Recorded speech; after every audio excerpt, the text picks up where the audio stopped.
Numa semana marcada pela chegada da Magnitsky à família de Alexandre de Moraes, vimos o Itamaraty entrar em confronto aberto com os Estados Unidos, ministros do STF em prantos e até um juiz auxiliar deixando o gabinete de Moraes. Enquanto isso, a imprensa correu para fabricar narrativas de que teria pintado um lance entre Trump e Lula, que teria driblado o Eduardo lá na ONU. Caciques do Centrão também plantaram notas para fritar Eduardo Bolsonaro e tentar impor o candidato deles como o único candidato viável, enquanto Valdemar da Costa Neto foi dizendo que se continuasse assim, Eduardo mataria o pai. Pesado. E no meio dessa guerra de versões, o Centrão trabalha pesado para transformar a pauta da anistia em dosimetria, o Senado enterrou a PEC das prerrogativas e a Faria Lima segue, como sempre, quase ignorando a instabilidade institucional, a não ser quando vai lá para os Estados Unidos explicar que o Brasil é uma democracia plena. E para falar sobre essas coisas, nós estamos aqui com os nossos queridos Arthur Machado, nosso internacional Arthur Machado, Kim Paim, e temos também o frila fixo quinzenal Herbert Passos Neto. Muito bem-vindo vocês três, muito bem-vindo vocês também. Estamos aqui espalhando o nosso Kimpainismo cultural, é isso mesmo. Fala, Kim, para emburrecer você. Kim, espalhe o seu Kimpainismo para o nosso público, por favor. Com devagar, tá? Sem forçar. Devagar. Então, essa semana que se passou, acho que ela ficou muito marcada exatamente por essas disputas políticas. Você vê que cada vez nós estamos mais envoltos em torno de 2026. Triado fala já daí do senhor Valdemar da Costa Neto. Temos também o grande craque Ciro Nogueira, que protagonizou várias, tanto nos bastidores quanto em público, né? Teve algumas discussões com o Paulo Figueiredo, que abre aí diversas frentes de análise, tanto o Ciro Nogueira expondo o incômodo com o plano deles não saindo da forma que eles esperam, já que setores mais ideológicos da direita mesmo de verdade, não querem só apoiar o candidato do Centrão numa promessa que o único ganho vai ser tirar o Lula do poder, onde não se fala em nada. Inclusive é um tema que muitas vezes passa batido do dia a dia da população, porque existe uma certa transferência de imagem, eu sinto que na maior parte do tempo, que as pessoas têm, por exemplo, de Bolsonaro para outras pessoas que o circundam. Mas às vezes as pessoas não pensam o seguinte, eu sei quem é Bolsonaro, sei o que Bolsonaro defende, e Bolsonaro já foi experimentado. Então meio que as pessoas sabem o que esperar vindo de Bolsonaro. Quem seriam os possíveis nomes? Como seria uma equipe Bolsonaro? E aí as pessoas tendem a colocar isso em outros setores. Assim, vê o nome está mais ou menos aliado à direita, mas não para e pensa, qual é o time que essa pessoa vai compor? Então, o Centrão está tentando avançar com lideranças, né, os governadores democráticos, que se você olhar para qualquer um deles, ao longo aí do tempo que eles já passaram à frente da gestão, basicamente 7 anos, Zema, Caiado, Ratinho Júnior, o Eduardo Leite já não, acho que nem faz mais parte, e o Tarcísio vai para completar 3 anos.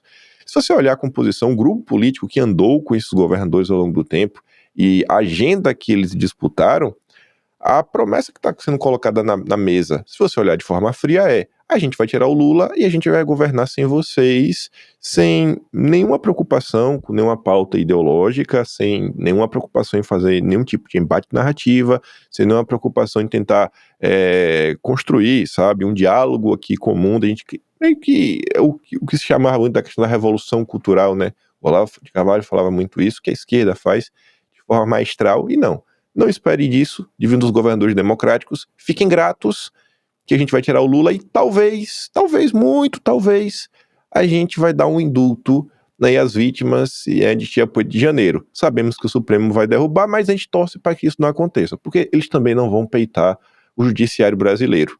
E aí, essa foi a tônica do final de semana, a discussão do Paulo Figueiredo com o Ciro Nogueira, depois ao longo a gente fala sobre várias coisas que dá para falar sobre isso, sobre a própria insuficiência do antipetismo para solucionar o Brasil. Ciro Nogueira, em seus comentários, deixa claro que ele enxerga que o problema é o Lula. E isso, inclusive, mostra uma pequenez de análise, né? Um negócio muito inocente, que eu acho que inocente não tem nada, Porque o problema do Brasil é um problema muito maior, que a gente chama aqui de regime, de sistema, do establishment brasileiro, que opera em diversos setores, seja na política, seja na mídia, seja no poder judiciário, seja no empresariado, seja em questões ligadas ao governo, como a própria burocracia estatal, agências reguladoras, a própria forma que as leis estão aí na mesa hoje. Então, tudo isso daí vai acontecendo e você fala, cara, o problema é o Lula, tem certeza? E se Lula é o problema, por que você tem um ministro no governo Lula? Inclusive o seu ministro é tido como o seu pupilo, que é o Fufuca, que até agora, não sei nem se entregou o cargo, mas se entregou ou não, já declarou voto. Fora os cargos que tem na máquina, que isso nem se discute. Ciro Nogueira vai pedir pro Arthur Lira entregar a presidência da Caixa? Eu acho que não, né? Então, assim, você vê que a gente está naquele ponto, para onde nós vamos marchar? Eduardo aí vem deixando claro que ele vai até as últimas consequências, ou seja, ele vai realmente disputar a eleição se o pai dele não puder. E aí tem outros setores da direita que dizem que não serão candidatos, mas obviamente querem ser candidatos, né?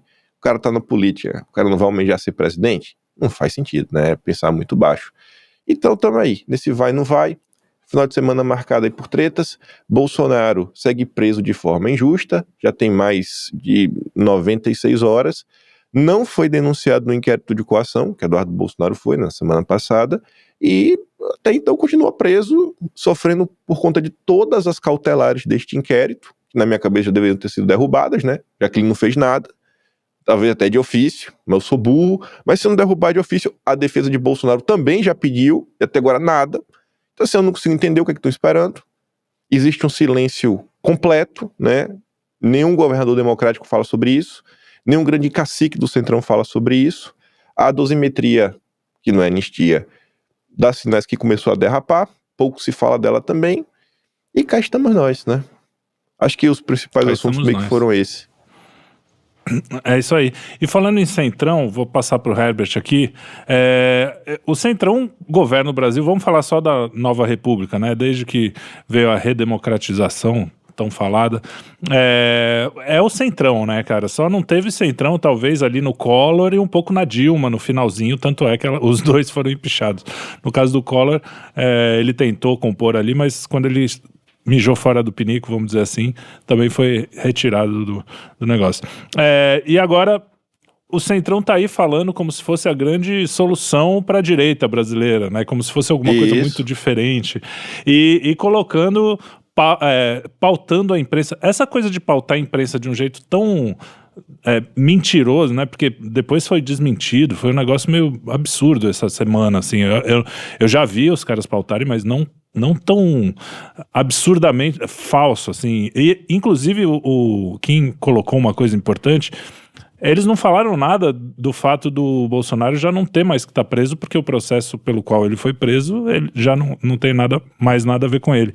Então, assim, parece que eles querem que o Bolsonaro não fala para eles poderem falar com ele, por ele mesmo. Como é que você vê esse movimento do Centrão, você que conhece essa área aí da política? Você que é amigo deles. Eu quase repeti a mesma coisa da outra vez. Não é que eu quero dizer que ele trabalhou na política, ele conhece os meandros. Bom, o raciocínio é o seguinte: todo mundo que trabalhou na política nos anos 90, 2000 e pouco, veja, qual que era a direita que tinha para trabalhar? Então, todo mundo que trabalhou ou com a esquerda ou com aquele centrão que ocupava o espaço da direita. Simplesmente não havia muitos outros espaços para você ocupar. E, de qualquer maneira, os espaços por onde a gente passa sempre fornecem aprendizados. E como você falou, Felipe, essa questão do centrão se colocar como sempre a solução, o que a gente está vendo hoje é sim um pouco de mais do mesmo, porque mostra o básico, que a política brasileira está sempre se organizando mais por jogos de influência do que por princípios claros. Existe uma máxima que, se você não alcançar o poder, você não faz nada. Tá, só que como aqui você tem eleição de 2 em 2 anos, você está sempre preocupado em não perder o poder. Então, os meios acabam se tornando fins em si mesmos. Você está sempre precisando manter o poder e nunca consegue governar. Esse é um dos problemas do modelo republicano que a gente tem. é diferente de uma monarquia onde a gente consegue ter uma linha, uma visão de longo prazo de um monarca que não necessariamente está preocupado com a próxima eleição. Aqui não. Aqui todo mundo está sempre preocupado de 2 em 2 anos, não só nem de 4 em 4, 2 em 2. Então a gente está vendo aí essa plantação de notícias que, no meu entendimento, visam enfraquecer o Eduardo Bolsonaro. Eles têm medo do Eduardo Bolsonaro porque, na medida que o público vai ficando indignado e vai procurando responder aquela pergunta mais fundamental, que é quem hoje tem condição de tocar para o Brasil um projeto, sustentar um projeto que seja moral, político, institucional, cultural, um projeto que tem uma visão de Brasil. Quem hoje consegue sustentar? Então eles vão colocando ali que o Tarcísio é o candidato do Bolsonaro, ou seja, fiquem tranquilos, o Bolsonaro aqui já apoiou, não precisa ficar com o Eduardo que ele está muito radical. Eles querem minar esse espaço, mas isso vai tirando a atenção do público para responder essa pergunta. Quem realmente tem condição de tocar um projeto de Brasil hoje? Acho que se a gente se focar nessa pergunta, fica um pouco mais fácil de trabalhar e até de avaliar se o Centrão realmente tem essa condição. Eu tenho minhas dúvidas, mas estou sempre olhando para o Centrão por aquele motivo que eu já cansei de repetir. A maioria do eleitorado brasileiro não se identifica nem como direita, nem como esquerda. Então, gostem disso ou não, essa é a realidade que o estrategista político precisa lidar. Se você não tiver um meio de conversar com essas pessoas, você não vai conseguir os votos necessários para poder alcançá-las. Enfim, então o Centrão sabe muito bem disso, ele consegue ter muita capilaridade, porque ele vai adentrando em todos os poros que o fisiologismo político permite, enquanto o pessoal da direita ainda está pateando. Eu acho que isso já melhorou bastante. O próprio Eduardo Bolsonaro, naquela entrevista que a gente fez com ele há uns meses atrás, ele também demonstrou que compreende isso muito bem. Muitas pessoas da direita também estão abandonando aquelas ideias liberais de ele tem que enxugar a máquina, olha, para com isso, vamos economizar. E sim, estão abrindo os olhos para a necessidade de você investir bem o dinheiro para formar os seus quadros políticos.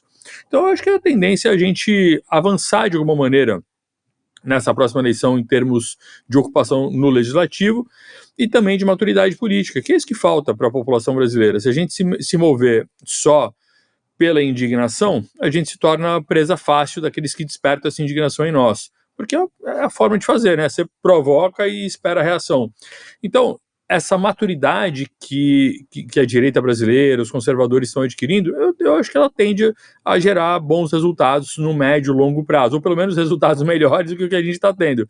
Mas o Centrão ele vai continuar sendo preponderante, ele conseguiu ainda a maioria das prefeituras do Brasil, e isso vai fazer muita diferença, porque é aquilo que eu sempre canso de repetir. Cara, essas prefeituras é que conseguem acessar a vida real daquele cidadão que está ali na ponta da linha, aquele cara que vai na urna. Então, muitas dessas pessoas serão reféns nessa eleição por conta da dificuldade econômica, então elas vão ficar mais dependentes daquilo que as prefeituras vão ofertar a essas pessoas, porque no final das contas são as prefeituras que vão ofertar os recursos estaduais, os recursos federais, sempre passa por um convênio com a prefeitura, e essas prefeituras vão ter o poder de direcionar muitos votos. Isso vai fazer uma diferença, então o Centrão sim está com a bola na mão. O que ele não conseguiu ainda é enganar o público que é mais de direita, mais conservador. Enganar o Centrão não engana, e eu acho que nem vai enganar, mas aos poucos ele vai conseguindo impor o seu jogo. Quando você fala assim, Herbert, que a maior parte do Brasil, né, de direito e tudo mais, então as pessoas não sabem, não conseguem nem compreender o que está acontecendo, eu parto do pressuposto que tem algumas coisas que é melhor a gente encarar assim, a realidade, né? Mudar o Centrão, eu acho que a gente não vai conseguir mudar. Mudar dentro da própria casa já é difícil. Aí a pergunta que eu faço é o seguinte: você falando dessa questão, tudo que está acontecendo, a forma até como o Centrão vende as coisas. Quando a própria direita brasileira, o que se chama de direita, apoia qualquer tipo de coisa em nome basicamente só de derrotar o Lula, ainda que seja uma coisa totalmente amorfa, que você não sabe para que lado isso realmente está indo, em grande parte a própria direita não já está jogando contra? Se a direita no Brasil, ela não tivesse, sei lá, o que se chama de direita, ela fosse mais organizada, com ideias mais liberal. Claras. A galera mais liberal. Mais claras, e que, assim, as pessoas que fazem parte do debate público tivessem mais empenhadas em até explicar o que é a direita que eles defendem, né? O que é que eles defendem de verdade, não só fazer esse trabalho de media watch, que é o que tem todo santo dia, né? Tem a notícia, aí você comenta sobre o conteúdo da notícia, basicamente, né? E um ou outro agente ligado a ela. Mas se as pessoas estivessem fazendo uma coisa um pouco mais, mais profunda, realmente assim, analisando cenários, tentando trazer, sempre que possível, a notícia do dia para uma discussão em termos de, sei lá, não de valores, no sentido de valor do certo e errado do seu bem, mas assim, cara, diante da nossa perspectiva, de nossa cosmovisão, né, de nossa ideologia, que acho que ideologia de direita também já não existe, cara, o que colocar na mesa? Porque eu sinto que muitas vezes o Centrão, ele cresce exatamente por essa falta de delineação do que é ser de direita, né, ou pelo menos do quais são os verdadeiros objetivos da direita, o que essa direita quer fazer com o país, né, com o Brasil. Porque assim, se o ponto é derrotar o Lula, realmente até o Alckmin, né, já foi antipetista. Sim, isso aí cai naquela frase que você volta e meia fala, qual que é o plano? Então, é muito mais fácil, se a gente quer viralizar conteúdo, a gente ficar despertando também a indignação do público, comentando só os assuntos mais polêmicos e tomando uma posição que vai ao encontro do que a torcida já pensa. Quando você promove reflexão, é sempre muito mais difícil. E quando a gente tem também um ambiente que é muito influenciado pelo marketing digital. A gente tem uma coisa no marketing digital que é muito boa, o avanço que ele teve nos últimos tempos, mas a gente tem um efeito colateral desse marketing digital, que é a facilidade com que as pessoas aprendem a manipular os sentimentos das outras e vão conseguindo viralizar com conteúdos extremamente pobres. E eles fazem as pessoas se sentirem militantes. Acho que um ponto talvez polêmico, mas que eu quero colocar aqui para todo mundo pensar é o seguinte. Outro dia, até uma pessoa comentando comigo, poxa, Herbert, eu estava vendo aqui, como é que a gente faz? Porque a gente que é guerreiro dessa guerra... E eu falei, opa, peraí. Eu acho que as pessoas que estão no público não entenderam bem o seu papel, porque todo o marketing que é feito visando produzir engajamento faz com que as pessoas se sintam guerreiros nessa guerra. Só que peraí, será que o público é guerreiro mesmo? Ou será que o público teria que estar tendo uma outra atitude? Quando a gente olha como é que funcionava lá na Idade Média, quando você tinha os estados separados, você tinha o clero, a nobreza e o povão e os camponeses, ali a coisa era mais clara. O povão tinha consciência que era povão. Quem tinha que ir para a luta eram os nobres, eram os guerreiros, certo? Então a coisa era mais organizada, era mais fácil de entender. Hoje, o cidadão comum, de tanto acompanhar a notícia, ele se sente um guerreiro. Só que, na verdade, ele não é guerreiro, ele é um consumidor de notícias e de informações. Só que ele se sente um guerreiro e, claro, no final das contas, sempre tem um CTA que chama ele para comprar um curso, para tomar alguma atitude, para mandar um Pix. Então, isso faz a pessoa se iludir, porque ela quer lutar de alguma maneira. Aí você convenceu que ela é uma guerreira. Tá, mas ela não sabe como. Tá bom, faz um Pix para mim que você vai estar lutando. Me ajude a combater o comunismo. Manda Pix aí para mim. Então, esse modelo de marketing digital, na medida em que ele avança descolado de uma moralidade, digamos assim, mais bem pensada, para não dizer outra coisa, ele acaba colaborando com esse efeito de explorar simplesmente o antipetismo e um monte de gente aprende a pagar boleto pedindo Pix ou vendendo qualquer tipo de conteúdo. Então, a gente precisa, sim, avançar, mas eu hoje, diferente de outros dias, eu vou dar uma mensagem mais de esperança. Geralmente eu sou talvez o mais pessimista aqui. Eu vejo que está havendo um amadurecimento, cara. Eu vejo isso, tem canais surgindo com qualidade. O teu trabalho, Kim, é um trabalho que também é um exemplo disso. O que o Quinto Elemento tem feito com a panela, o tipo de programação que é oferecida para o público. E, cara, eu vejo isso um baita bom sinal, sabe? Se a gente olhar para uns anos atrás, a gente não tinha essa quantidade de alternativas de qualidade. A gente tinha só a lacração, e a gente já saiu só da lacração e já deu uma melhorada. Então isso me dá aí uma pontinha de esperança, de que a gente vai continuar nesse caminho. Não sei se vai dar tempo, mas estamos no caminho. Eu vejo isso muito nos comentários de Twitter, cara. Eu acho que mudou um pouco. Antigamente era mais tiro, porrada e bomba e tal. Agora você vê os caras dando uns argumentos assim mais profundos, que vão mais longe. Não é sempre, né? Continua tendo tiro, porrada e bomba, mas os argumentos melhoraram um pouco. Mas melhorou, em geral, assim. Você vê que tem cara que tá acompanhando mesmo, mais essa coisa, principalmente a coisa da política do dia a dia, assim, no sentido mais do como funciona o Congresso, a coisa da PEC, das duas PECs, das comissões, eu acho que mudou um pouco, deu uma pequena mudada, não todo mundo, mas teve uma galera que mudou bastante. Arthur, vamos deixar o Arthur falar, porque o Arthur não falou nada. Nem vou perguntar nada, fala o que você quiser. Vamos falar do Centrão ainda, só para fechar esse assunto. Teve até o Lula lá nos Estados Unidos, agora indo para a esquerda, né? A gente falou bastante do Centrão, mas nessa coisa de 2026 a esquerda tentou falar, pô, aí ó, o Eduardo se ferrou porque o Trump falou bem do Lula. Os caras não perceberam a ironia óbvia do Trump, tanto é que 5 segundos depois ele já estava descendo a lenha no Lula, mas os caras estão... Isso é uma coisa, né? Os caras sabem capitalizar, né? A esquerda sabe capitalizar, o Centrão sabe capitalizar, só a gente que fica tentando patinar aqui não consegue capitalizar direito. Mas eu não acho que ele capitalizou, não, Trelli, honestamente. Sabe a minha impressão desse negócio? Hoje eu estava no almoço aqui e eu até falei isso, né? Porque uma pessoa que mora aqui em Londres, não, eu tô em Londres essa semana, aí veio me perguntar e falou assim, mas o que você achou e tal?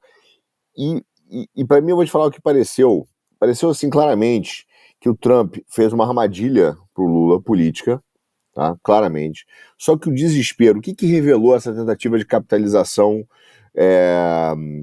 do Centrão e da esquerda no Brasil, e da mídia? Um desespero. Esses caras revelaram o seguinte, que eles estão sofrendo uma barbaridade do fato dos Estados Unidos e do Trump, né, o país, a instituição dos Estados Unidos, ter sancionado a Suprema Corte, tá mostrando os problemas do Brasil. Isso, para mim, o momento em que o Trump joga uma isca, um amendoim, entendeu?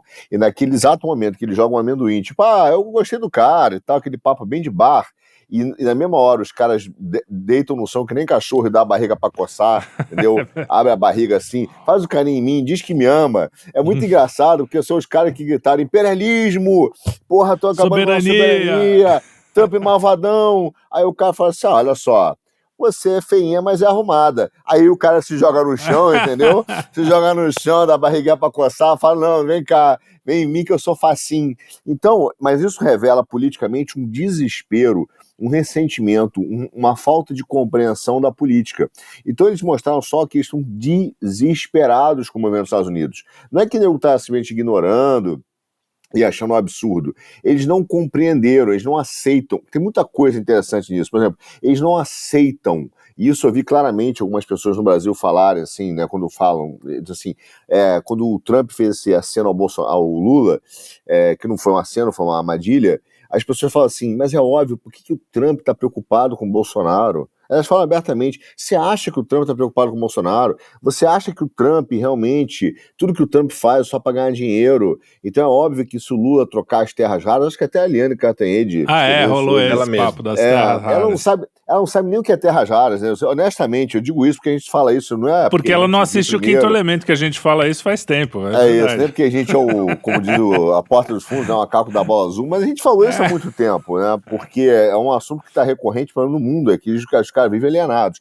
Então, eles se desesperaram, eles acham que o Trump e a falta de compreensão do que está acontecendo, que a cabeça deles é tão liberal e tão incapazes de compreender o que está acontecendo, que eles acreditam que o Lula vai chegar lá e vai dizer, Trump, vamos ver o seguinte, toma aqui um pedaço de terras raras, e toma um pedaço aqui de alguma coisa, e vamos acabar com isso. Ele vai dizer, Lula, agora sim, você me deu, sei lá, metade do Sergipe e terras raras. Eles não compreenderam a profundidade na mudança que está tendo, e eu até falei hoje no almoço, eu falei só, leia, porque até vou fazer isso, porque amanhã vai ser um dos programas que eu vou gravar, um dos temas que eu vou gravar amanhã para o Nosso de Economia. Falei, leia a matéria que saiu no final de semana, que não é uma matéria boa para a gente, assim, da direita, mas é uma análise muito razoável e muito boa mesmo. Falei, leia a matéria que saiu no Financial Times, falando da briga dos technolords, entendeu? O que eles chamam de technolords, e dizendo, esses caras estão mudando o mundo e o que está rolando por trás disso é uma briga com as elites,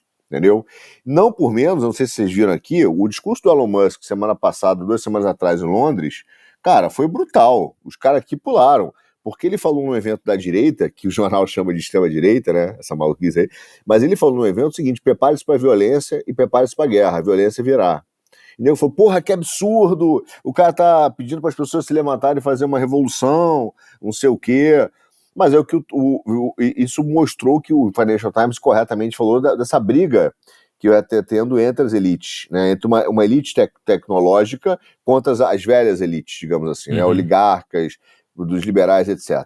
Só que essa iscazinha que o Trump botou ali, essa armadilha, que também foi uma armadilha, óbvio, mostra a incompreensão total, e a reação da esquerda mostra, primeiro, o desespero que eles estão, o ressentimento que eles estão, dizendo como os Estados Unidos, como país, está com o Bolsonaro. Entendeu? Eles não conseguem aceitar isso. Isso é visível, por exemplo, no discurso do Barroso. Barroso deu algumas entrevistas, né? Aí ele vira e fala assim: é tão ridículo, olha só, o nível de desespero é tão tão engraçado, que veja o que ele falou assim, acho que o Trump tá mal informado. Mano, bem informado tá o Barroso, entendeu? É que nem aquele meme do cara lá do, quem é você mesmo? Você que é um né? Porque você tá de sacanagem, o cara tem a CIA, velho, os caras têm um sistema de informação, você acha que ele não sabe? Então, mas isso mostra... o Eduardo, rolou esse papo, entendeu? O Eduardo enganou o Bolsonaro, Eduardo enganou o Trump e se sentiu enganado. Cara... Então é como se o Eduardo chegasse assim, tocasse a campainha, tem um cara aí, abre a porta, aí o Trump chegou na Casa Branca, toma um chá, tomando uísque lá, aí o cara conta uma mentira e fala, meu Deus, é isso mesmo que está acontecendo? Bota uma Maquininski lá. Vamos tomar providência. E aí as pessoas, gente, você não sabe o que está acontecendo lá no Brasil, entendeu? Então, assim, é como se a gente fosse, enfim, mas então, assim, para mim isso reflete um desespero enorme de aceitação, uma vontade de aceitação desse centrão e dessa esquerda woke liberal aí, em relação a ser aceita pelos Estados Unidos, e a incompreensão que, no final, isso é histórico. Porque muita gente que traiu o Bolsonaro da direita, e eu estou falando do Moro, do Deltan, todos esses caras que vão dizer que não, né, mas traíram o Bolsonaro em vários momentos, esses caras carregam o próprio Boca de Farofa, aí os amigos do Ebert, brincadeira. Mas aí os caras lá... o que esses caras têm? Esses caras têm um profundo ressentimento, dizendo o seguinte, nós somos melhores que o Bolsonaro. Como é que o Bolsonaro virou presidente? Entendeu? Eles têm essa arrogância de achar que são melhores. Assim como alguns comentaristas hoje da direita, né? Que se acham, cara, assim, acima de absolutamente tudo, né? Então, dentro da nossa percepção e da nossa visão, quase que fazendo uma analogia aqui ao Reinaldo Azevedo, mas assim, essa percepção, né? O que acontece? O cara vira e fala assim, como que o Bolsonaro chegou lá? É o mesmo ressentimento que teve no governo Bolsonaro, tem com o Eduardo. Como o Eduardo conseguiu isso? Então, esses caras são desesperados com qualquer sinalização para tentar dizer, não, tiramos os Estados Unidos, acordamos os Estados Unidos dessa loucura, aceite-nos, né? Nós é que somos os aceitáveis. É só isso, cara. Todo esse reflexo dessa história se resume a isso, entendeu? A uma falta de compreensão profunda do que está acontecendo na geopolítica, dos planos do Trump, e eu volto a dizer, a ingenuidade é tão grande que eles acham que o Trump, que ele fala assim, o Trump ele volta atrás, ele é muito incerto. Aí eu vou dizer, você está de brincadeira. Se você pegar e tirar o ruído que o Trump provoca, que faz parte da estratégia de comunicação dele, e passo a passo, eles têm um plano de ação que está sendo feito à risca, extremamente bem pensado, não tem improvisação nenhuma. E eu digo para os caras, vocês têm que entender que o Trump hoje, ele é sustentado pela turma do Vale do Silício, principalmente o cara da Palantir, o Alex Karp, né? O Elon Musk, de alguma maneira, sim, ainda não está no governo, mas sustenta os caras. O Vance, que é o cara que foi colocado, né, que sempre investiu junto ao Vale do Silício e virou vice-presidente. Então o governo do Trump é um governo que tem como base o Vance e a turma do Vale do Silício, principalmente a Palantir, tem como base o Rubio, entendeu, por trás desse governo, e Scott Bessent. Então você tem muito claramente, cara, um grupo político que sabe o que está fazendo. Não é aquele cara amador, como eles estão tentando vender, nada disso. Então, assim, a jogada do Trump, o jeito dele, é uma jogada de comunicador, de negociador, caótico, mas com um plano muito bem delimitado, entendeu? Muito preparado. Internet. Então, a tentativa de usar isso, o Trump falou bem do Lula, voltou? Voltou, para mim voltou. O Trump voltou, falou bem do Lula. Isso é só desespero, porque não está sabendo o que fazer nem como reagir, entendeu? Não está fazendo, a ponto de fazer a turma chorar no Brasil, né? Começou a ter um chororô. Teve. As emoções começaram a fluir. Eu vou magoar o Kim, mas eu vou falar, Gilmar chorou, hein? Desculpa aí quem fala mal do Gilmar. Barroso também. Barroso também chorou. Barroso chorou duas vezes. Eles estão emocionados. É que o Felipe tá fazendo a piada com comentários. Eu acho que não entendeu, não. Outro dia, né? Claro que entendi, pô. Tanto que eu falei do Reinaldo Azevedo, pô. Então mas assim, nossas piadinhas. Mas só um lance bacana, Arthur, nesse comentário da gente olhar a questão do Trump, da forma como a esquerda e a mídia em geral tenta vencer a narrativa. De repente eles venceram na redação da Globo, venceram na redação, é igual certas pautas, né? Se você fizer pesquisa só nas redações da Globo News, aí com certeza tem ali um resultado bastante específico. Mas é interessante que em alguns momentos eles se apoiam numa ideia, é meio que um vai que cola, é como alguém faz uma falta, não foi nada, o cara faz a falta e diz que não foi nada, caiu sozinho e se jogou. E eles tentam fazer isso em relação ao Trump, com essa narrativa toda, de tentar aproveitar. Cara, eu vi uma quantidade enorme, e isso é um fenômeno que tá crescendo, uma quantidade enorme de perfis do tipo robô, tudo aquilo que eles acusavam o pessoal da direita de fazer, tá cheio de robô, colocando fake news no ar. Cara, teve muito, isso tá crescendo. Olha os vistos no Twitter, perfis propagando esse tipo de narrativa, e pegando as narrativas mais absurdas e colocando no ar. Então tudo aquilo que era dito, acusado, a direita faz aquilo, cara, os perfis da turma do Lula, aí, do Gabinete do Amor, e etc e tal, estão fazendo de igual para pior. Estão produzindo fake news à torta direito, estão criando narrativas nada a ver e fazendo uma de fato, ação de robô para poder tentar emplacar.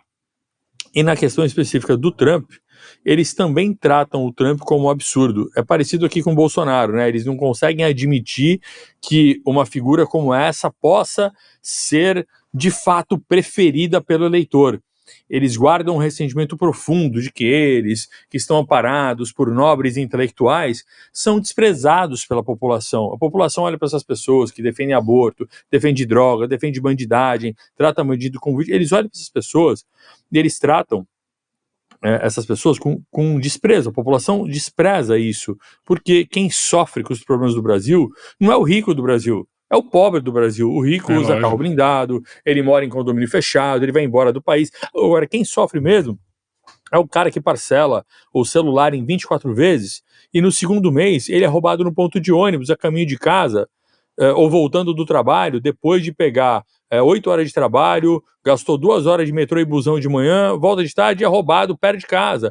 Cara, esse cara é o cara que mais sofre. Então essa pessoa, ela começa a ver que aquelas promessas todas da esquerda, de proteger a população e tudo, nunca se realizaram. Veja, o governo tá aí, o governo Lula já tá aí, PT, 5º mandato, caramba, tentando pleitear o 6º agora. Antes disso foi PSDB, social-democrata. Resolveu o quê?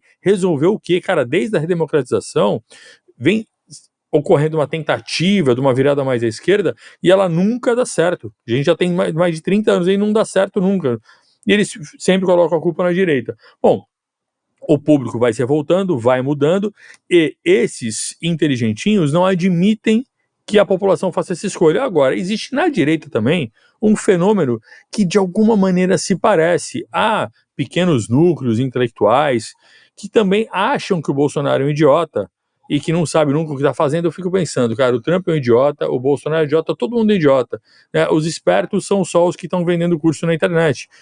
Porque é um fenômeno também interessante de ter, nos últimos anos, um monte de gente que nunca trabalhou com política na vida e que, de repente, aprendeu a fazer comentários e cresceu. E tem gente que faz comentários pertinentes, tem gente que entende realmente do que fala, e tem outras pessoas que vão avançando, vão saindo das suas áreas. Então, às vezes, uma pessoa que pode dominar muito bem um determinado assunto, quando ela começa a ir para a parte da política prática, ela se perde, porque ela vai perdendo exatamente aquilo que o Olavo falava sobre o signo, o significado e o referente, né? O signo, aquilo que é a palavra, o significado, né, qual é o significado daquilo que tem a ver. Tá, mas e o referente? Você tem que buscar o referente na realidade.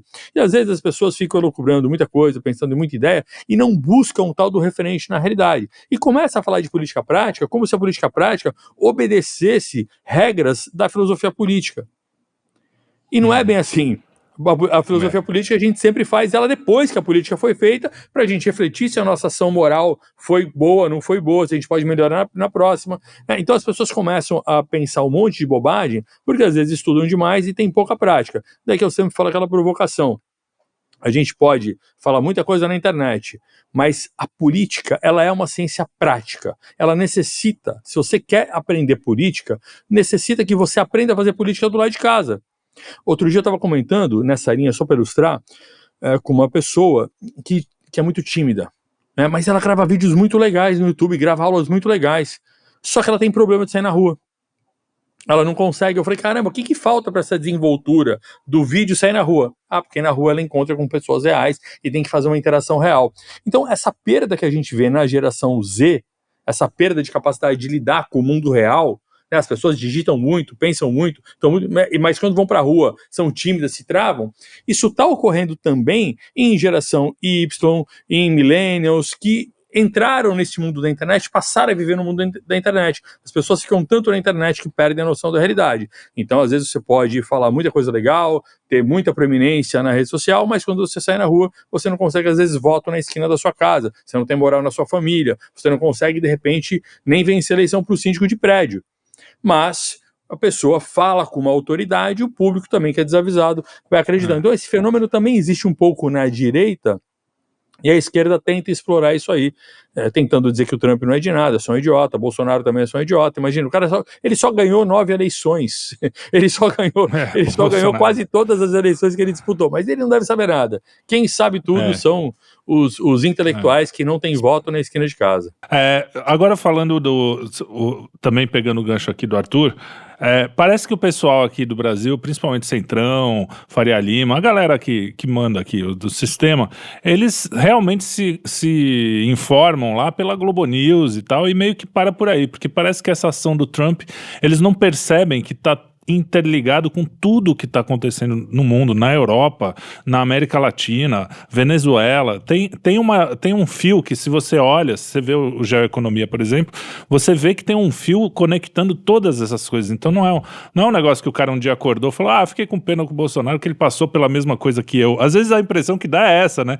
Que aí o cara pode, passou pela mesma coisa, mas não quero mais saber. Tem um plano enorme. Mas enfim, a gente também precisa ver a nossa pequena realidade. Para falar disso, a gente teve um problema, né, Kim? Você mesmo reclamou nos seus vídeos.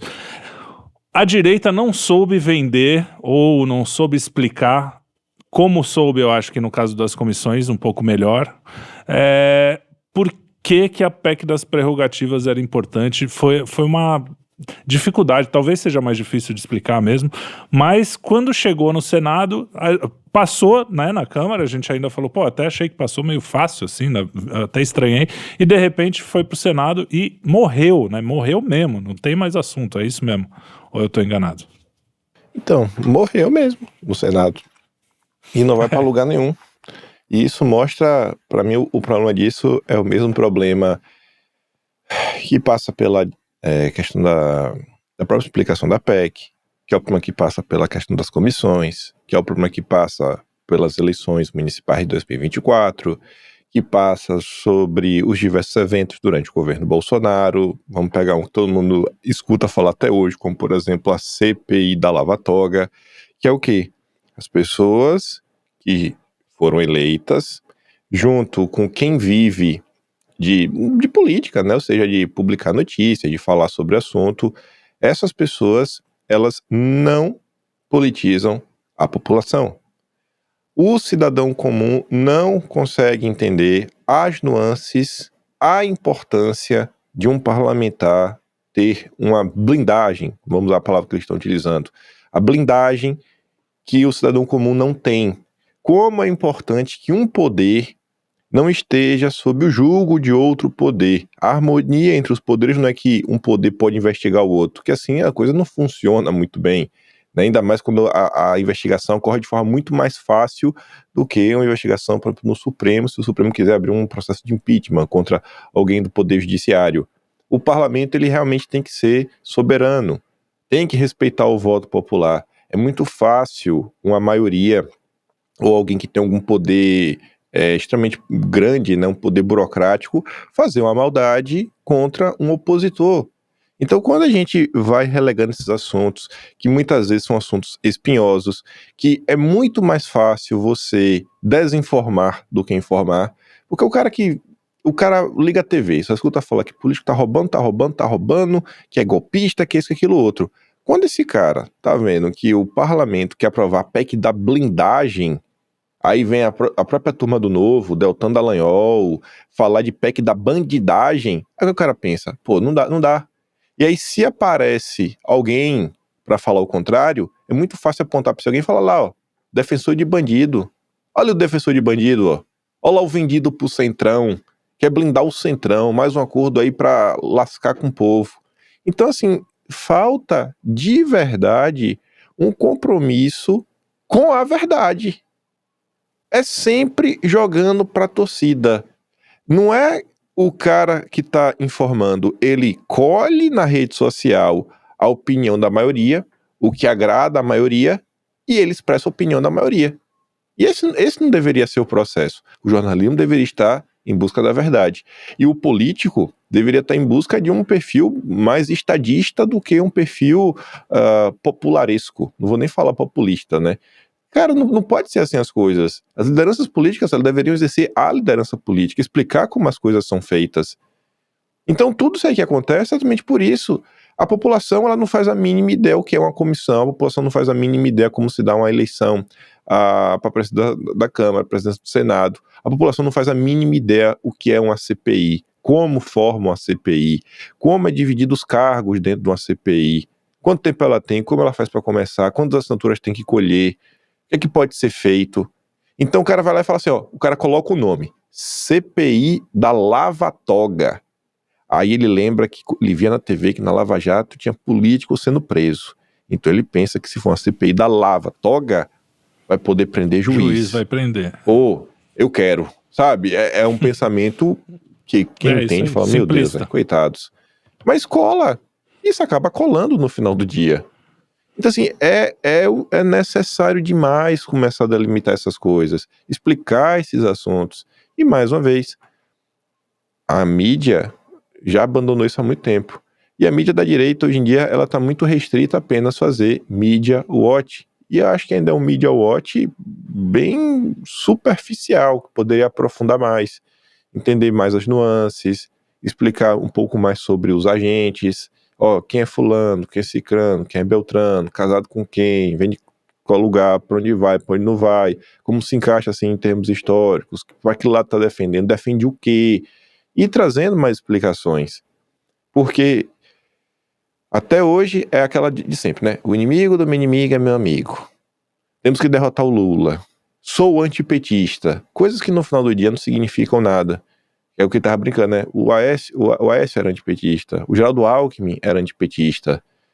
Eu acho que se você quiser botar, ainda que falte um programa propositivo, né, uma agenda positiva, poxa, vamos ampliar então, não ser apenas antipetista, vamos colocar que nós somos antipetistas, somos anti-juristocracia.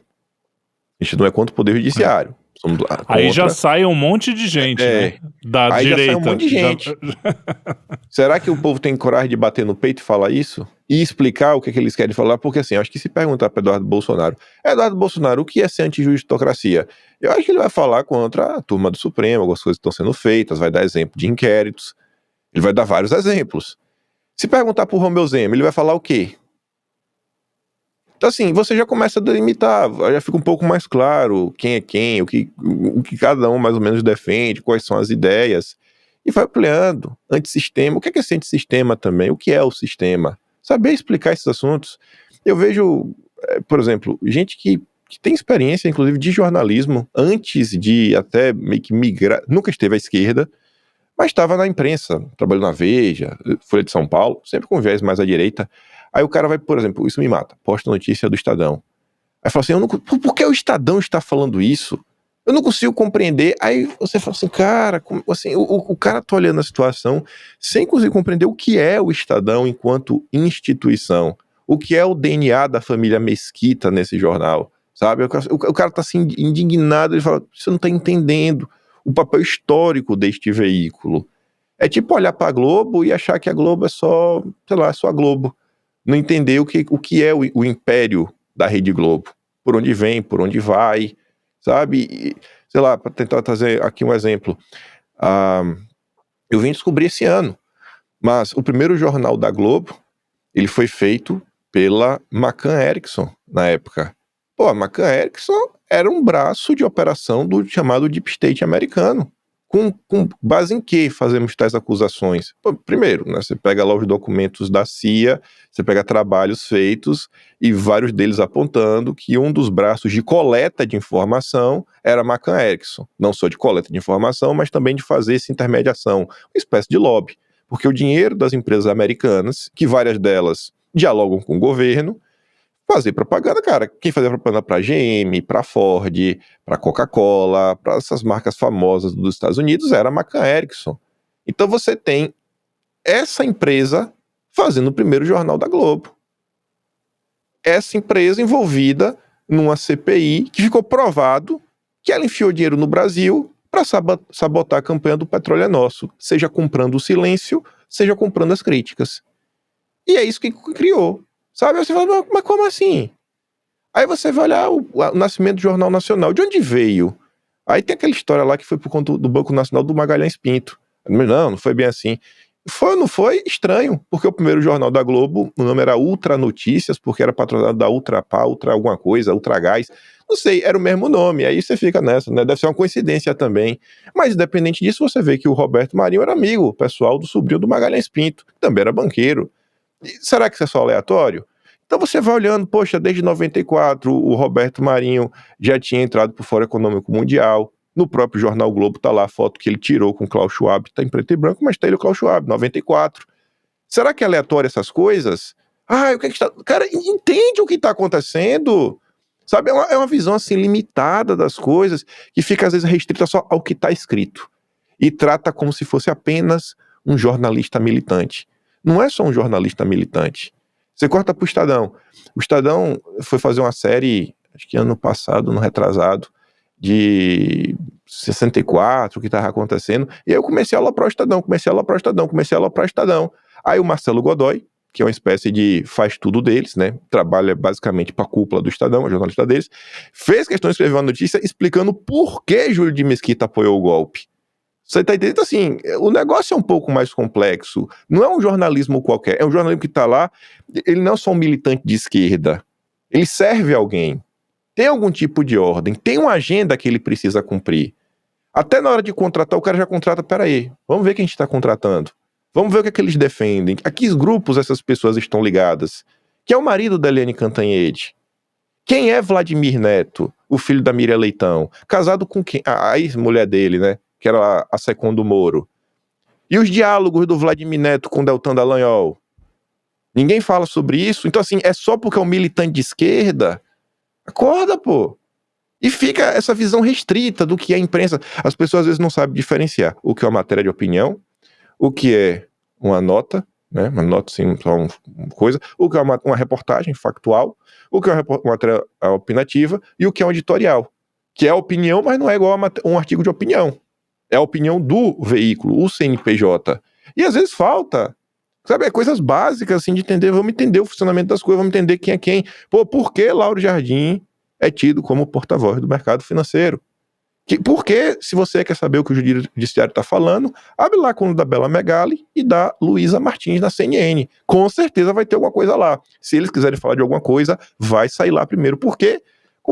Você deveria saber o porquê, aí você começa a acompanhar, vai entendendo isso. Então assim, a gente está num ponto que eu falo assim, de 2013 para cá, o que é que mudou? O que é que avançou? Qual discussão ideológica ganhou contornos maiores, mais profundidade, Né? A pauta, sei lá, da educação foi para onde? O que é que se discutia lá atrás, o que é que está se discutindo hoje? Perante dos desafios atuais, o que fazer para solucionar a educação? Para onde foi a nossa discussão? Para onde foi nossa discussão sobre economia? É só platitude? Vamos reduzir imposto. Beleza, bacana. Tá, e que mais? É só isso. É a única pauta que a gente vai falar, é reduzir imposto. Como se isso fosse resolver tudo. Vamos reduzir imposto. Sabe? É um negócio realmente popularesco, né? Pelo amor de Deus. Então, assim, a gente precisa dar um próximo passo. Já se passaram 12 anos de 2013. 12 anos! Não dá mais para continuar na fórmula de vender curso para ensinar a ser conservador. Mas é isso, né? Não dá pra só diminuir imposto, mas podia diminuir bastante já, né? Não precisa ser. melhor, Eu tô brincando, eu tô sacaneando. Eu tô brincando. Fala aí. Você estava falando de Jornal Nacional, eu me lembro, tem uma espécie de, alguns dizem que é lenda urbana, outros não, né, como toda lenda, mas quando eu estava na faculdade, eu lembro dos comentários a respeito do Jornal Nacional que você falou, da Rede Globo, que ele teria sido colocado estrategicamente naquele horário para servir de intervalo, porque era o horário, claro, agora ele é mais tarde, né, mas antes ele era um pouquinho mais cedo, que era o horário que o marido chegava do trabalho e a esposa podia fazer a janta, então era o intervalo das novelas, né, entre a novela das 7 e a novela das 8, acho que todo mundo que tem mais ou menos a minha idade já deve ter ouvido falar dessa história. Verdade ou não, o Jornal Nacional acabou funcionando desta maneira e ele teve uma importância estratégica muito grande, na medida em que ele conseguiu centralizar as notícias e assim ele vai formando opinião. Então veja como que a mídia trabalha para formar opinião. Essa reflexão é importante quando a gente pensa em termos de militância política, amadurecimento político do eleitorado. Veja que já existem fórmulas consagradas. A Globo fez uma dessas fórmulas consagradas. Ela tinha as novelas, onde ela vai fomentando ali a base de valores. Tem cultural, as notícias, exatamente, a parte cultural. Tem as notícias onde o discurso é supostamente dialético e lógico. Até se pegar aquele livro do Olavo, Teoria dos Quatro, Aristóteles em Nova Perspectiva, Teoria dos Quatro Discursos, é bem bacana para quem gosta de comunicação esse livro, e você pode entender que nas novelas você consegue um discurso poético pendendo para o retórico, eventualmente, na discussão entre os personagens. Nos jornais, na mídia, você consegue um discurso retórico nas colunas e um discurso dialético, ou supostamente dialético e lógico, nas notícias. Isso antes, quando o jornalismo ainda escrevia com estrutura. Então você vai conduzindo o leitor para onde você quer, mas o texto está mais ou menos estruturado, o mais importante para o menos importante, e o texto simplesmente vai acabando. Então aquilo passava uma impressão de credibilidade. Então isso é uma forma de fazer a cabeça da população ocupando todos os discursos, o poético, o retórico, o dialético e o lógico. E você ainda tem os artistas para se tornarem propagandistas do regime que você quer. Que você quer fazer, eles são a celebridade. E tá aí, a gente acabou de ver os artistas sendo convocados agora para poder enterrar a PEC, né, que as pessoas deram nome. Então, aí veja onde é que entra a malandragem e a sagacidade política. Claro que chamar de PEC da bandidagem é prato cheio para a população ficar contra. E aí a gente acaba perdendo de vista algo que é muito importante, que esta PEC, ela poderia sim causar alguns problemas, não dá para negar, porque não dá para dizer que o Congresso é cheio de santos imaculados esperando a canonização feita pelo Papa, né? Mas esta PEC, ela é muito mais para garantir que o voto do eleitor não vai ser anulado por aquele representante que ele votou, porque de repente uma outra instituição, o STF ou o Executivo, achou que, sei lá, o Congresso não está indo na direção que eles caminham. Então a gente perde justamente essa barreira que separa os poderes e dá uma autonomia melhor. E o poder que tem que ter mais autonomia é o legislativo. Por quê? Porque o legislativo representa 100% da população. O executivo representa a maioria. O legislativo é o único que representa a totalidade. Porque embora você vote em candidatos, você tenha muita gente ali com pouco voto, de alguma maneira, por conta da forma que a gente se organiza em legendas, você tem, de um jeito ou de outro, um arranjo que faz com que o Congresso represente a média geral da população. Por isso não dá para criticar tanto assim o Congresso, porque ele representa em alguma medida o que nós somos. E já o Judiciário não, o Judiciário ele não representa ninguém. Ele tenta representar a lei de maneira imparcial, algo que já caiu por terra faz tempo, e principalmente agora nos últimos tempos, vendo aí a atuação dos nossos ministros do STF, os famosos iluministas, que um é cantor, né, o outro faz... todos agora são tuiteiros, vivem dando opinião, né? O cara abre a geladeira em casa, acende a luzinha da geladeira e começa a dar entrevista, porque eles adoram aparecer. Então a gente perdeu, e nesse momento de perda dos limites, seria sim importante garantir que o Congresso tenha uma autonomia, tivesse uma autonomia. E então essa PEC teria essa utilidade também, isso agora caiu, e quem perde mais é o eleitor. Sabe por que o eleitor é que mais perde? Porque o deputado que é ligado à bandidagem, ele continua ligado à bandidagem. Ele vai continuar roubando, vai continuar metido no crime, não vai mudar nada para esse tipo de deputado. Por quê? Porque esse quantos deputados foram punidos por corrupção no STF? Então, ao contrário, eles estão sendo anistiados, né? Isso, aqui é a República do Rabo Preso. Então existe também essa promiscuidade entre os poderes. Agora, como que resolve isso, né? O Kim estava falando hoje, citou algumas vezes, essa questão de que a gente deságua numa necessidade de amadurecimento, e ele citou até a questão de 2013 para cá. Bom, aí eu tenho que voltar ao modelo que é consagrado. Como que a esquerda faz e o centrão faz, mas a esquerda especificamente, ela utiliza os recursos, sempre que ela consegue alcançar o poder, ela usa o poder como alavanca, porque ela tem recursos, e com esses recursos ela investe em formação de militância. E essa militância é que vai fazer um papel de cabo eleitoral, um papel formativo, um papel de influência. A gente tem hoje isso no ambiente digital, mas de maneira muito difusa. A esquerda faz isso de maneira organizada muito antes de existir rede social.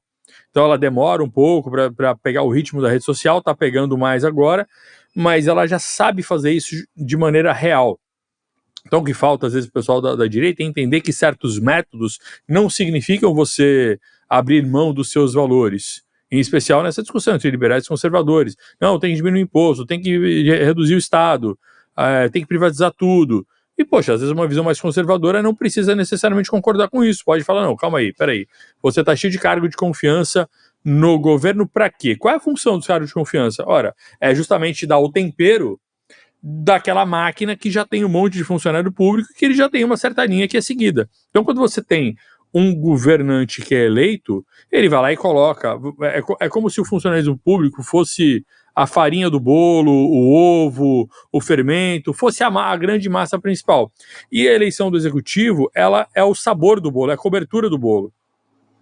Então, quando você tem uma eleição do candidato de direita, que foi o Jair Bolsonaro, na hora de colocar a cobertura do bolo, para poder equilibrar o jogo, um monte de gente achava lindo, não, tem que reduzir cargo, tem que cortar, tem que... Eu falei, pô, mas peraí, agora que chega a hora de governar, você quer cortar cargo, quer diminuir tudo. Só que você nunca diminui o funcionalismo, você nunca diminui aqueles que jogam contra você só diminui o seu próprio lado, você só corta o lugar que você está sentado. Então veja que, às vezes o pensamento liberal, por mais que ele tenha algumas coisas interessantes, ele serra o galho que ele está sentado em termos políticos. A política não obedece essa lógica liberal positivista, que tudo pode ser resolvido economicamente ou com cálculo, não.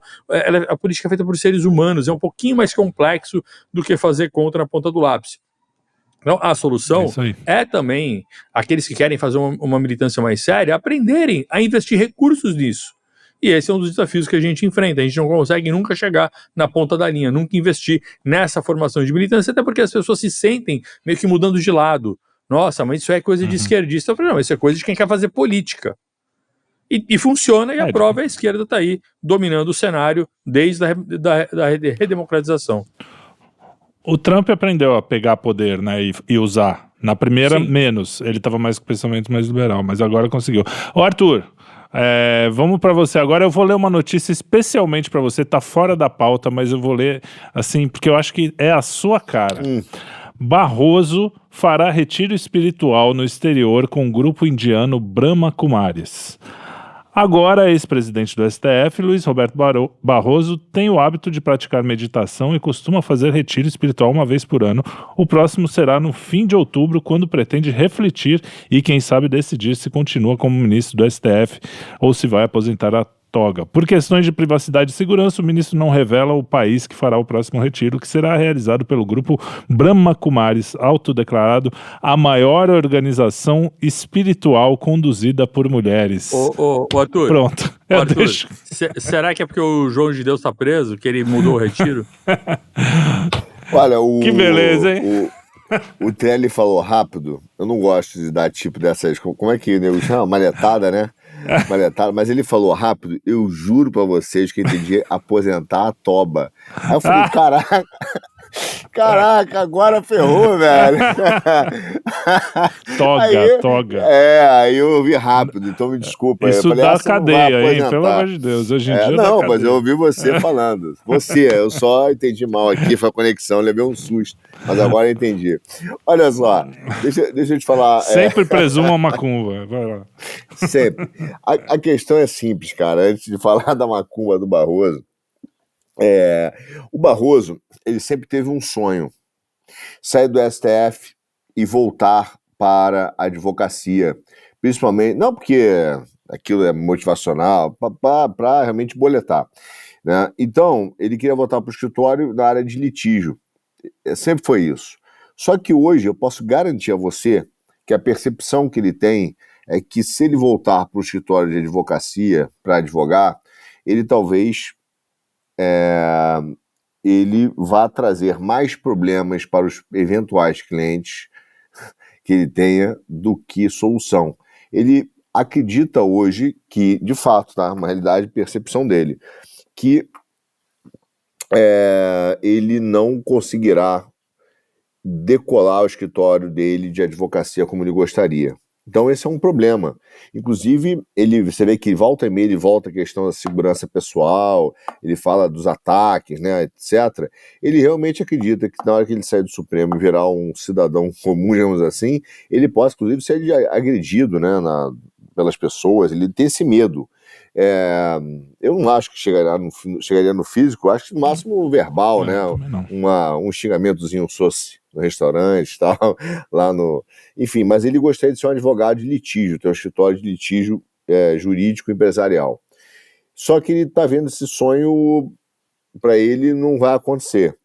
Então, o que ele fez? Se você olhar, antes dessa baboseira do retiro espiritual, ele fez uma sinalização muito importante politicamente para o Lula, durante 2 vezes. Ele deu uma entrevista no Roda Viva, e depois ele deu uma entrevista, eu não lembro se foi na Globo, para Folha, para alguém e tal, onde ele conta as mesmas histórias do Roda Viva, só que ele aprofunda uma quarta história, né, que é a história da condenação do Lula, em que ele diz, inclusive, que fala assim, cara, apesar do meu coração gostar dele, apesar, né, eu tive que seguir o meu lado, etc. Mas veja, politicamente, isso foi para o Barroso uma humilhação. Tá? Porque o Barroso é um desses caras que se acha intelectualmente acima de tudo, de todos e tal, e jamais, ele é um cara que olha pro Lula, lembre-se, os discursos que o Barroso fez, principalmente no início da Lava Jato, eram muito duros, entendeu? Muito duros. Ele foi um dos primeiros a ferir o código de ética da magistratura, dizendo a frase que enquanto a operação ainda estava nas instâncias inferiores. Para quem não se lembra, a frase que ele disse foi o seguinte: não existe inocente na Lava Jato. Então o que ele está querendo dizer com isso? Não existe inocente. Como é que um juiz, que ainda nem recebeu o caso, os casos ainda, já estava se pronunciando sobre isso? Então, é por isso que eu digo que de longa data, o estado de coisa que nós vivemos não foi assim, pirlim-pim-pim, surgiu. Foi sendo construído. É uma ingenuidade, eu nem acho mais ingenuidade, eu acho que é mau caratismo, coisa de gente canalha, achar que não existe conexão entre a Operação Lava Jato e Alexandre de Moraes. Quem fala isso, não, para mim, eu não consigo nem dizer que não é um canalha. Mas, porque mente sobre a história do Brasil. Mas a história do Barroso, então, é basicamente a percepção clara, no caso dele, de que ele precisava fazer um aceno para o Lula, um aceno de ego, não é na questão jurídica. Veja, do ponto de vista jurídico, O Lula entendeu o quadro político e aceitou, inclusive, né, a decisão do Supremo, e depois reverteu, e depois todos foram pedir desculpas para ele. Veja, o Toffoli pediu desculpas para ele publicamente, entendeu? Alguns pediram desculpas ali naquela cerimônia que abraçaram o cara, meio que se desculpando. Faltava um gesto do Barroso. E o Barroso fez esse gesto porque ele quer, eu acho que ele hoje percebe o seguinte: eu preciso ser indicado para alguma coisa. Porque se o meu escritório de advocacia não vai voar, eu não vou conseguir arrumar esse cliente, até porque ele já viu isso no passado, né? Rei posto é rei morto mesmo. Você vê o que aconteceu com o próprio, sempre esqueço, Joaquim Barbosa, que achou que sairia do Supremo, montar o escritório dele, queria arrebentar, ia fazer pareceres. Valeu zero, não conseguiu nada. Isso é um pouco da história meio da Suprema Corte. O próprio Eros Grau lá atrás saiu, virou parecerista, mas morreu, ninguém fala mais ninguém falava mais dele, deixou de ser um cara realmente assim, relevante, as opiniões. Você veja o que aconteceu com Marco Aurélio, Celso Mello, todos os caras que foram sair do Supremo, eles foram perdendo importância jurídica com o tempo, entendeu? Poder, etc. Até porque, imagina, você é um juiz de primeira instância julgando um caso de litígio, etc. Aí você tá lá, já teve que aturar todos os mandos e desmandos na sua cabeça, lá acima do Barroso, quando ele foi do CNJ, quando ele foi ministro do Supremo, tudo isso. Aí você tá julgando o caso, vem ele como advogado. Você fala, irmão, olha só, ainda tenho que, ajudar o cara, né? Para ele boletar, não vai acontecer. Então, mas isso foi uma construção de vários fatores, mas principalmente pela questão política, entendeu? Então, ele percebe isso. Então, ele fez um gesto. Eu acho que o Barroso quer ir para a Haia, entendeu? Alguma Corte de Direitos Humanos. Ele quer alguma coisa fora do Brasil, entendeu? Isso é visível. Só que ele sabe que hoje ele precisa ou de uma indicação política para dar um tempo e depois as coisas melhorarem, mudarem, e aí abrir esse escritório dele, ou basicamente ele não sabe bem o que fazer, entendeu? Para ele, obviamente que ele tinha esse plano, entendeu? Ele teve esse plano, você vê que ele desde o início, ele quis fazer uma presidência do Supremo. Pega o discurso dele da presidência do Supremo, né? Meio revolucionário, meio inteligência artificial, e ele não conseguiu fazer nada daquilo que ele pretendia fazer. Então ele tem uma crise, meio uma decisão difícil, porque a decisão dele ou ele vai sair agora da Suprema Corte e volta da presidência, e volta para a turma, e vai demorar, né? Agora a fila vai andar, tem muita gente para ser presidente agora, e ele vai ter que ir para uma turma, voltar a conviver no dia a dia, né? Porque o clima não tá bom lá, né? Nunca foi, né? Você se lembra da discussão clássica do Gilmar com o Barroso, né? Que ele chamou o Barroso fez aquele discurso que acho que a presidência do Supremo naquela época era até a Carmen Lúcia. Ele viu o cara falando de como é que é?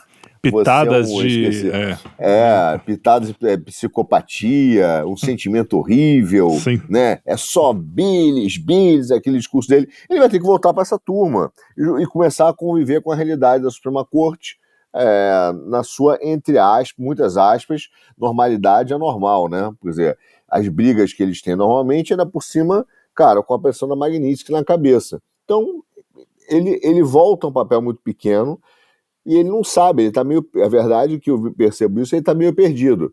Agora, ele é esse cara aí, né? Ele gosta desse papel, né? De tudo, as ações dele, pessoais e políticas, elas sempre visam promover essa pauta do wokeísmo, né? É o cara que, quando foi ministro do TSE lá, foi pedir aos democratas ajuda, é o primeiro ministro da história da humanidade que vai para Davos, entendeu? Para fazer discurso durante 2 vezes. É um cara que gosta de falar de política, fala que venceu o bolsonarismo, fala que deu aumento para enfermagem, achou dinheiro para o aumento da enfermagem. Né, Perdeu Mané. Perdeu Mané.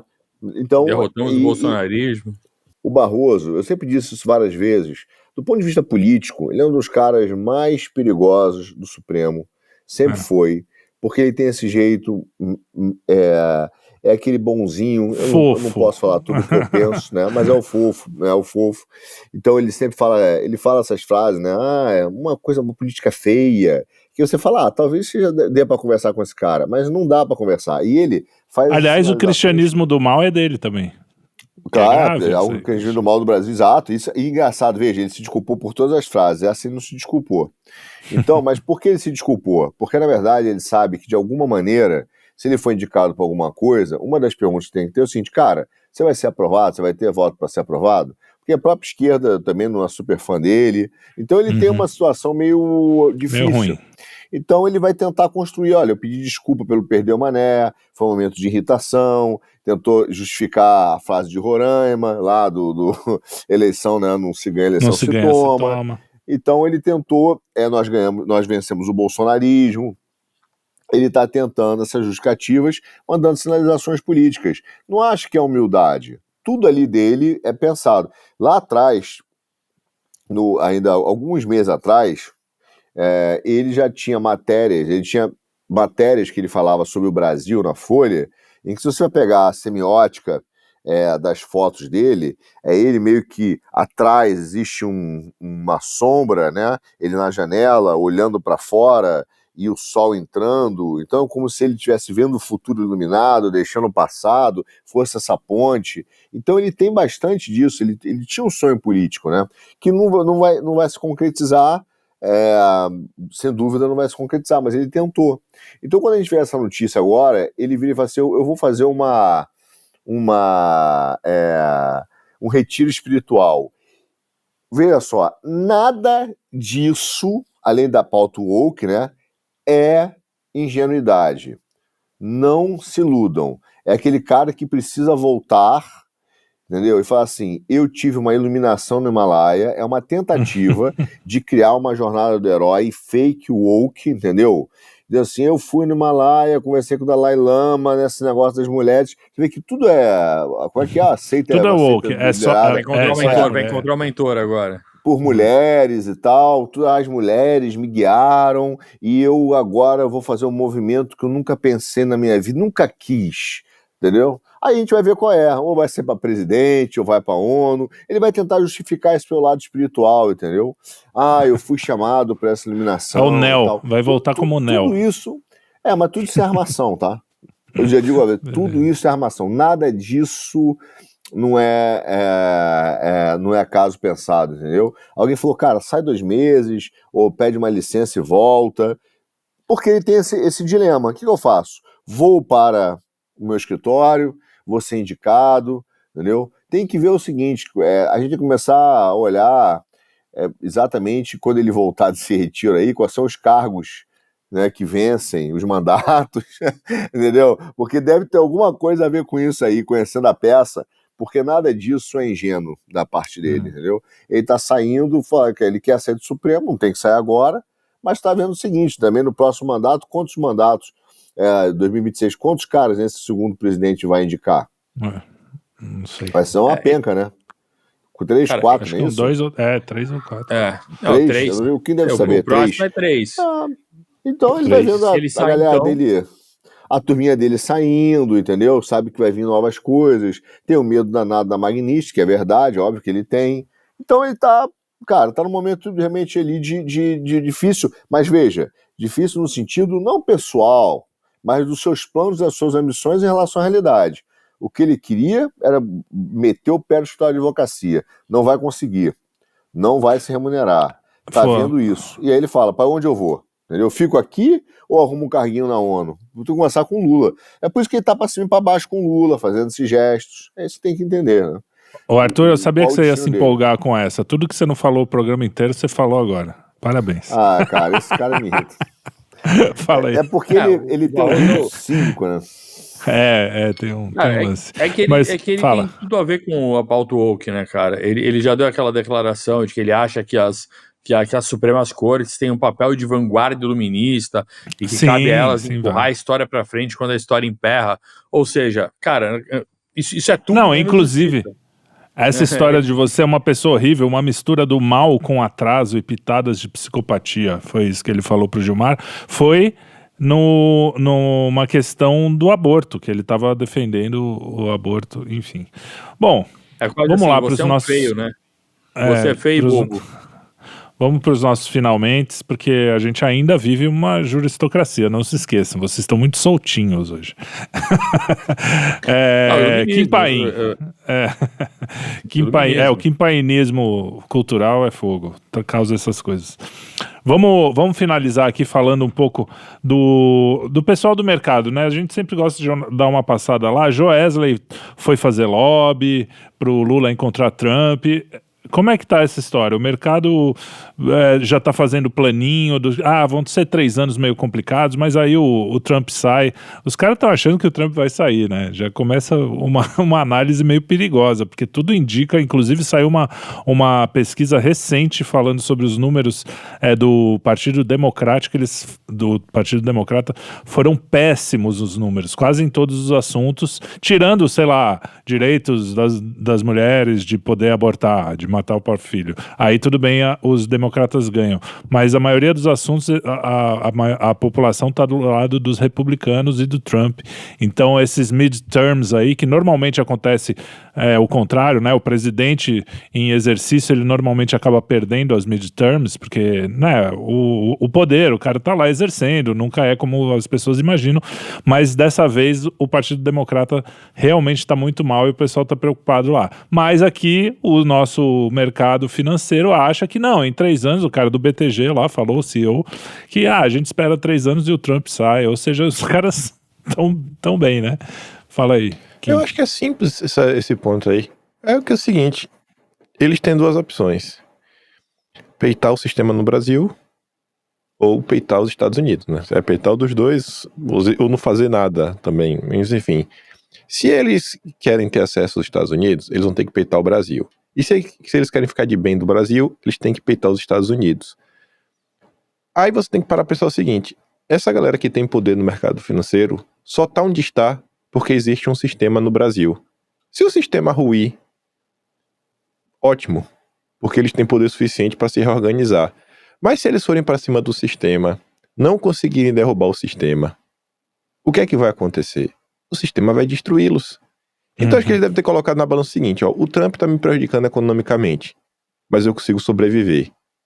Apostar numa escalada contra o judiciário é algo incerto, porque precisaria várias pessoas fazer junto, e realmente corre o risco gigantesco de eu ser preso amanhã. Então, Trump, me perdoa, melhor perder dinheiro do que ser preso.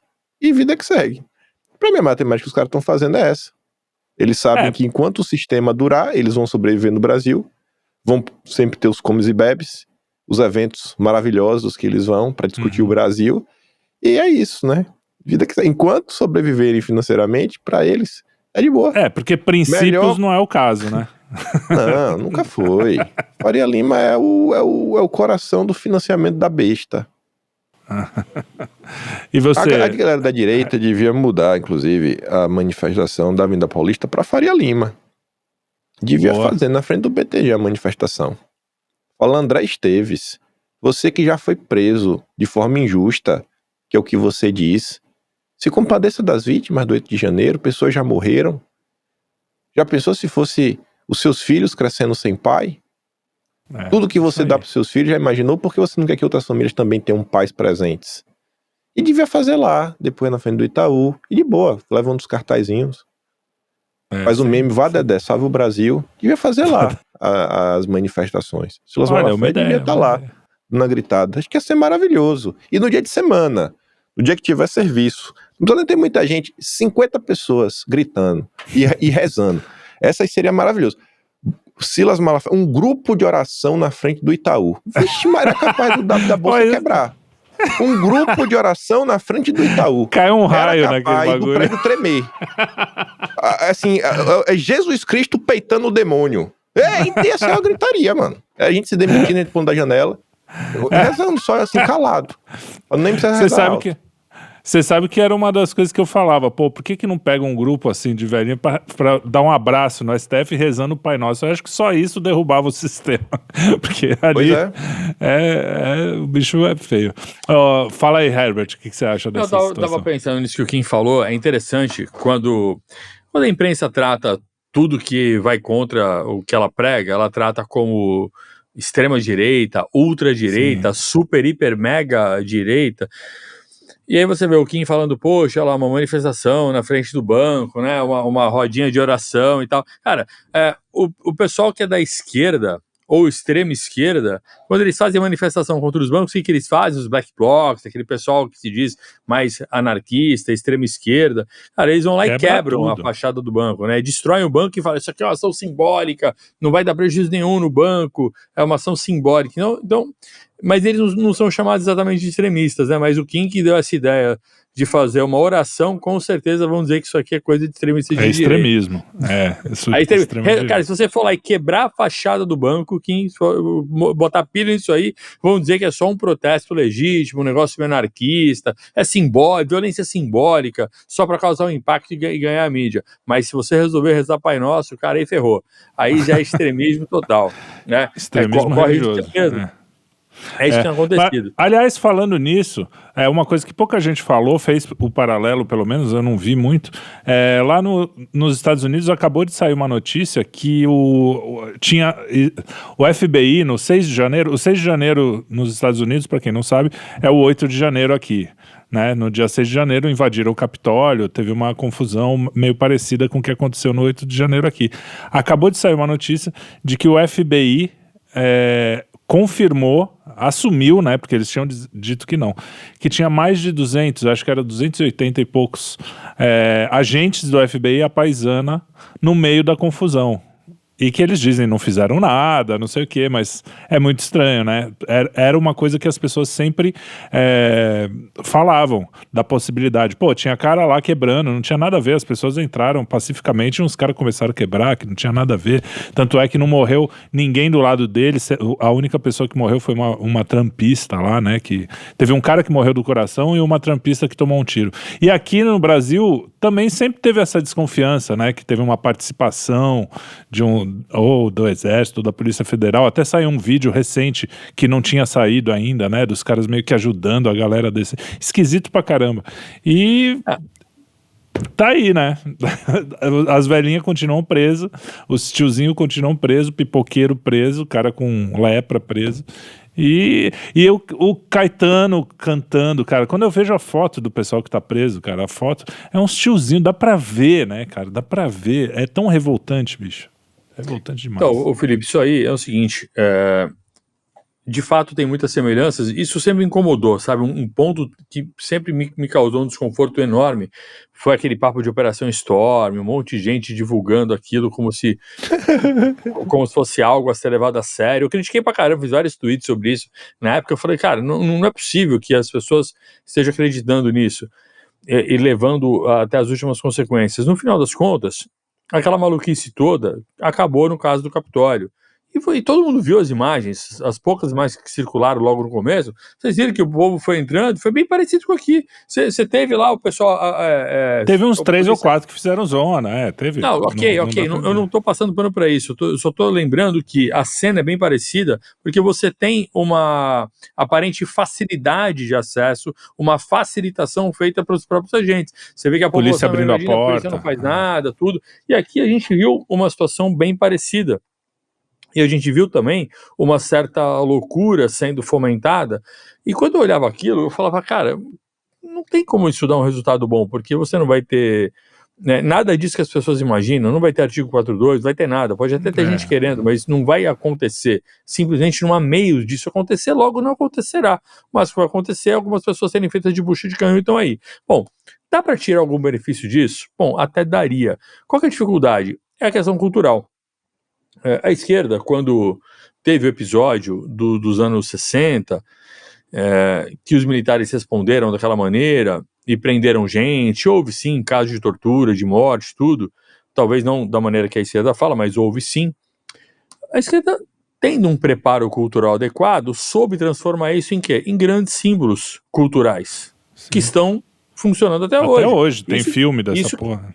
Sim, isso que o Olavo falava, na questão, utilizando aquela teoria dele dos 4 discursos. Então a esquerda sabe criar um símbolo poderoso, esse símbolo é colocado em circulação por meio dessas obras culturais, isso vai entrando na cabeça das pessoas, E a cada geração ele vai tomando uma nova forma. Então ele entra pelo poético, que não passa pelo fio da razão. Na geração seguinte ele vira retórico, na outra ele vira dialético, na outra ele vira lógico. Quando ele vira lógico, você ganhou a guerra cultural sem precisar dar um tiro, e quem for contra aquela lógica vai ser visto como monstro, como herege, como maluco. Basta ver aí o filme do Brasil Paralelo, que tentou dar uma leitura um pouquinho diferente da versão lógica da esquerda. Pronto, o filme foi censurado. Qualquer coisa que alguém fale hoje, extremista de direita, por quê? Porque vai contra essa lógica que foi construída. Se a gente pegar essa mesma teoria do Olavo, que para mim esse é um dos sentidos do que ele fala de guerra cultural, essa oportunidade agora seria construir símbolos poderosos a partir do sofrimento real dessas pessoas que estão sendo presas. Mas eu penso que falta isso também no ambiente de direita, no ambiente mais conservador. Falta essa sagacidade, falta talvez até preparo de transformar isso em símbolos poderosos. A direita não consegue produzir discurso para além da retórica. Ela fica quase sempre no campo da retórica política, não consegue criar símbolos poderosos com um discurso poético. E tá aí, outro dia eu vi o vídeo, sabe de quem? Dos 2 filhos daquela Débora do Batom. Eu nunca tinha visto esses meninos, e eu vi um videozinho que circulou, poxa, ajuda a tirar minha mãe da cadeia, a gente tá com saudade da mamãe. Cara, isso tem um poder enorme, isso é muito mal explorado. Por quê? Porque quando o conservador, a direita, sei lá quem, o antipetista explora isso, explora apenas de uma maneira retórica. Cara, a retórica, ela não vai ter power suficiente. Agora, se isso fosse transformado em documentário, em livro, né, em algo que fosse acho que é poderoso. Eu concordo, mas eu acho que a gente está aprendendo também. Não, tá assim como na política está aprendendo. Acho que isso também está aprendendo. Tanto é que o batom foi um símbolo que a direita usou bem usado. Sim, a galera ia com batom. Tudo bem, ainda é um pouco. Ainda na área da retórica, você tem razão. Mas é um símbolo. Ele é um símbolo, o batom é um símbolo, os filhos dessa mulher são um símbolo, a senhorinha com Bíblia é um símbolo, tem um monte de símbolo a ser utilizado, só que esses símbolos ainda não estão instrumentalizados de maneira poética, organizados, ou melhor... Falta articular. Organizados, né? Veja bem, eles não estão organizados dentro de um discurso poético de qualidade. Então não adianta querer produzir algo retórico, algo para convencer que aquilo não é persuasão. É um bom trabalho. Tem que ser cultural. Bonito, Você é o cara, você é artista, né, Felipe? Você entende perfeitamente o que eu estou falando. Então tem que ter isso. Falta isso no ambiente conservador. Falta essa qualidade refinada desse tipo de coisa. Isso sim é poderoso. Isso é uma sementinha que se planta aqui e você vai ver resultado daqui a 20 anos, daqui a 30 anos. E esse era um dos pontos com os quais eu concordava muito com o Olavo, quando ele explicava essa dinâmica da tal guerra cultural. Bom, Dito isso, tem outro ponto que também vale a pena pensar, que eu vou deixar aqui para reflexão, que é uma certa dificuldade de transformar certas figuras em mártires por conta da postura. Porque olha só que interessante, na esquerda é fácil você pegar o cara que é comunista, homem-bomba, ele vai lá e faz um ato terrorista e ele é colocado como, era um coitadinho do menino, era um estudante que estava ali lutando por um mundo melhor. Por quê? Porque eles conseguem transformar o sujeito, aquela ignorância, numa espécie de ingenuidade, em algo puro. Já o pessoal mais de direita, ele vai num espírito de cobrança, isso aqui é meu direito, eu sou o povo, quem manda aqui sou eu. Então essa postura um pouco mais agressiva, ela gera menos empatia. Então os personagens da direita muitas vezes têm mais dificuldade em serem transformados em personagens fictícios, digamos assim, de uma obra poética, de uma obra artística, que despertem empatia. Então esse seria um outro desafio. Agora, quem está ouvindo isso, se começar a escrever de maneira retórica, pode parar, que não vai servir para nada. É, isso aí. Não, o que você quer dizer é justamente uma percepção, não que o cara não tenha razão, que seja um direito dele, né? É como as pessoas percebem aquele direito, exatamente. Sim, e para você criar uma boa obra, quanto menos retórica você colocar, maior é o alcance que ela tem, maior é o alcance simbólico do negócio. Agora, se você quer fazer porque quer um negócio muito retórico, vai ficar igual os lixos que a Globo passou a produzir, quando ela começou a querer convencer de toda maneira aquele discurso retórico raso. O que aconteceu? Perdeu o público. Perdeu, exatamente. Muito bem. Então, tá aí, a forma que tá aí já funciona. É só alguém que tenha gosto artístico, que tenha refinamento. Sensibilidade. sensibilidade, não é muito o meu caso, né? Mas quem tem essa sensibilidade, eu pelo menos consigo reconhecer racionalmente a sensibilidade que eu não possuo. Mas alguém que tenha isso, cara, é isso que falta, é isso. Quando o Olavo cansou de falar de guerra cultural, eu sempre acho que a maioria das pessoas ainda não conseguiu entender, e daí que eu fiquei com aquilo na cabeça. Sempre que eu falo nisso, eu falo, pô, eu preciso fazer essa porcaria desse curso de guerra cultural com base no entendimento de guerra cultural do Olavo. Porque... Aí, já falou em curso, já quer ganhar Pix, é foda, Tá meu. A direita não vai ter jeito. Já tô pedindo Pix, acabou pra mim, já era. Bom, de qualquer maneira... Aliás, um bom parênteses. Isso aí. Mas faça o curso. É um bom parênteses. Quando a gente fala isso, é o cara... Tem bons cursos por aí, tem o grande Rodrigo. Mas eu sempre falo que vou fazer curso e nunca faço. Né? O meu caso é o contrário. Eu falo, puta, eu preciso fazer esse assunto. Não consigo tirar do papel porque eu tô sempre ocupado trabalhando. Arthur, só já tá tarde aí, já tá com sono. Quase 1 da manhã. Vai lá, então um abraço pra você. Quer falar alguma coisa, se despedir? Só um abraço? Diga aí. Não, dá um abraço pra todos vocês aí. Beijos. Até semana que vem. Até mais. Kim, você? Dá o seu tchau. Tudo bem, já falei tudo que tinha pra falar já. Discordo do Herbert, sempre, né? Não vou me unir ao centrão. O Kim não gosta de... O Kim painismo cultural não gosta de cultura, é foda. Brigando, né? Eu vou me unir só ao Aldo Rebelo. Eu, Aldo, e a gente vai resgatar o Jango juntos. A gente influenciar o Eduardo Bolsonaro. Boa. E Herbert, um grande abraço para você também. Obrigado. E um abraço a todos que nos acompanharam até agora, 1h30. O programa foi longo também, mas foi bom o papo. Muito obrigado para vocês por estarem aqui. Nos sigam, compartilhem. O botão de valeu também. Eu vou fazer que nem o Kim. Tem um botão de valeu. Eu nunca entendo o que ele fala no final. Um abraço e até a próxima.